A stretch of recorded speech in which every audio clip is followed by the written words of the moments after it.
प्रधानमंत्री नरेंद्र मोदी ने उड़ीसा के भुवनेश्वर में भाजपा कार्यकर्ताओं को संबोधित किया। प्रधानमंत्री नरेंद्र मोदी ने कहा कि आंदोलन हमेशा से होते रहे हैं, लेकिन पिछले कुछ समय से आप सभी ने एक बहुत बड़ा बदलाव देखा होगा। संविधान की भावना को कुचला जा रहा है, लोकतंत्र की गरिमा को नकारा जा रहा है। सत्ता को अपना जन्मसिद्ध अधिकार मानने वाले लोग पिछले 10 सालों से केंद्र की सत्ता खो चुके हैं। वे लोगों से इस बात के लिए भी नाराज हैं कि उनके अलावा किसी और को आशीर्वाद दिया जा रहा है। ये लोग इतने गुस्से में हैं कि वो देश के खिलाफ साजिश कर रहे हैं। उन्होंने कहा कि देश को गलत दिशा में ले जाने के लिए लोगों को गुमराह करना शुरू कर दिया है। झूठ और अफवाहों की उनकी दुकान पिछले 75 सालों से चल रही है। पीडीपी प्रमुख व पूर्व मुख्यमंत्री महबूबा मुफ्ती ने पूर्व मुख्य न्यायाधीश डीवाई चंद्रचूड़ पर आरोप लगाया कि उनकी गलत फैसले के कारण मस्जिदों की तलाशी ली जा रही है तो देश को विभाजन की ओर धकेल सकता है और धर्मनिरपेक्षता की नींव को हिला सकता है। महबूबा मुफ्ती ने कहा कि इन कार्रवाइयों का उद्देश्य लोगों का ध्यान विकास और रोजगार जैसे महत्वपूर्ण मुद्दों से हटाकर विभाजनकारी मुद्दों पर लाना है। उन्होंने कहा कि भारत के एक पूर्व मुख्य न्यायाधीश ने इस देश के लिए बहुत बुरा काम किया है। दिल्ली विधानसभा में पूर्व मुख्यमंत्री अरविंद केजरीवाल ने भाजपा पर जमकर निशाना साधा। उन्होंने कहा कि दिल्ली की कानून व्यवस्था बहुत खराब है, यहाँ गैंगस्टर का राज है और गृह मंत्री अमित शाह मूर्ख दर्शक बने बैठे हैं।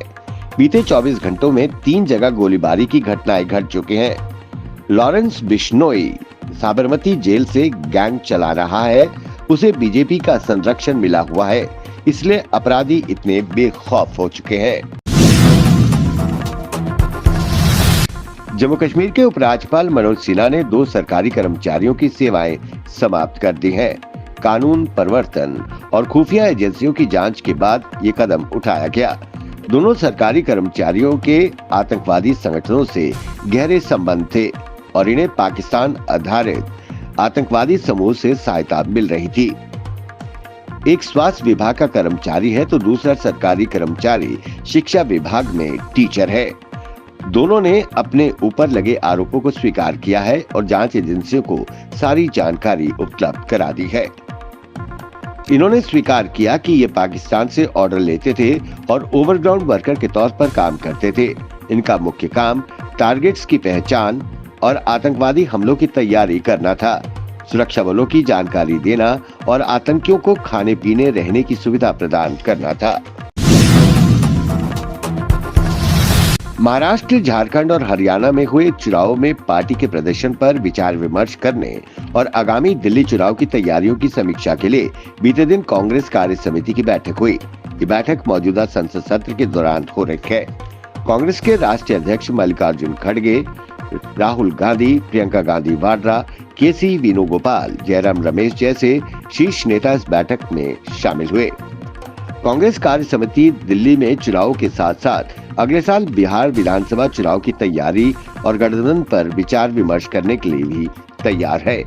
वहीं राष्ट्रीय अध्यक्ष मल्लिकार्जुन खड़गे ने कांग्रेस की हार पर कहा कि एकता की कमी, चुनाव में एक दूसरे के खिलाफ बयान हमें नुकसान पहुंचा रहे हैं।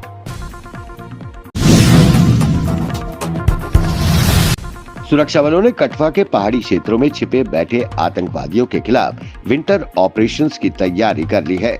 सर्दियों के मौसम में इन आतंकवादियों को मिलने वाली स्थानीय मदद की हर संभावना को समाप्त करने के लिए अभियान चलाया गया। पुलिस ने पिछले 3 दिनों में 40 से ज्यादा ठिकानों को खंगाला है। इनमें पाकिस्तान में बैठे कुछ आतंकवादियों के घर और रिश्तेदारों की यहाँ तलाशी और पूछताछ भी की जा रही है। पुलिस का दावा है कि लगातार इनपुट मिल रहे हैं और जल्द ही बड़ा ऑपरेशन शुरू किया जाएगा। एसएसपी कठवा शोभित सक्सेना ने बताया कि पिछले 2-3 दिन के भीतर ही 40 लोकेशंस को खंगाला गया है। एक महत्वपूर्ण सफलता में डोडा पुलिस ने विश्वसनीय खुफिया जानकारी के आधार पर एक कट्टर आतंकवादी सहयोगी फिरदौस अहमद वानी निवासी मंगोटा मरमत, जो वर्तमान में दांडी भद्रवा में रह रहा था, उसको गिरफ्तार किया है। एसएसपी डोडा ने खुलासा किया कि आरोपी विभिन्न सोशल मीडिया प्लेटफॉर्म्स के जरिए सीमा पार आतंकवादी ऑपरेटर्स के साथ लगातार संपर्क में था। वो डोडा में राष्ट्र विरोधी तत्वों के लिए पैर जमाकर क्षेत्र में आतंकवाद को फिर से जिंदा करने के लिए एक्टिव होकर काम कर रहा था। इसके घर की तलाशी में आपत्तिजनक सामग्री और डॉक्यूमेंट्स बरामद किए गए हैं, जिसे आगे की जांच के लिए जब्त कर लिया गया है। आरोपी पाकिस्तान पीओके में एक्टिव आतंकवादियों और संचालकों के साथ मिलकर डोडा और उसके आसपास विध्वंसक गतिविधियों को अंजाम देने की साजिश रच रहा था। Sardar Prithvi Nandan Singh police training school Kathua के under training probationer sub inspector Doda के ऑल गांव के पीएसआई नदीम अहमद ने प्रतिष्ठित जेकेपीएससी सीसीई 2023 परीक्षा में सफलतापूर्ण उत्तीर्ण होकर उल्लेखनीय उपलब्धि हासिल की। उन्होंने 6वीं रैंक हासिल की है। ये असाधारण उपलब्धि उनके समर्पण, दृढ़ता और उत्कृष्टता के प्रति प्रतिबद्धता को दर्शाती है। एसएसपी पीटीएस कठवा के प्रिंसिपल मंजीत कौर ने नदीम अहमद को उनकी असाधारण क्षमताओं को स्वीकार करते हुए उनकी उत्कृष्ट उपलब्धि के लिए हार्दिक बधाई दी।